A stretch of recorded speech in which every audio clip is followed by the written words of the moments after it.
She may look similar on the outside, but in the back seat, she's got a few new tricks. This is the all-new Tesla Model Y 110, and here's a few things you should know about it.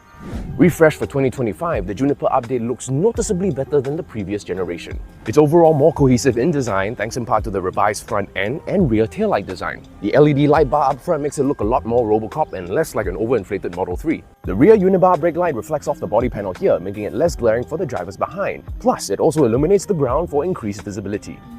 Now, if you've been in a newer Model 3, you know what you're getting into. It's a minimalist's wet dream. Either you love it or hate it. But guess what? They added the indicator stalk back.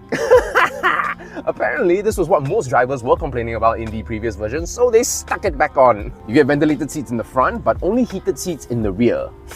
Yeah, that seems like a missed opportunity. But I did tell you she had some tricks in the back. Now with a rear entertainment screen, power folding seats, and just enough mood lighting to make some babies. After all, you only need a very small space to do that, right? And speaking of space, you get a massive 854 litres in the rear, and that expands to 2,138 litres. That should be plenty for all your emotional baggage. And of course, a frunk that can double as a drinks cooler when needed.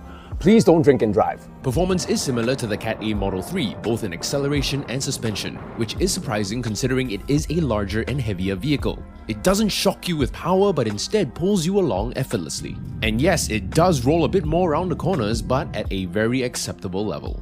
Overall, this is a very pleasant car to drive in, but even at its cheapest, it faces stiff competition from the wave of other EVs on our shores. There is simply too much competition at this point. She's got the looks. She's still got the name, but in 2025, this girl's gotta fight way harder to stay relevant.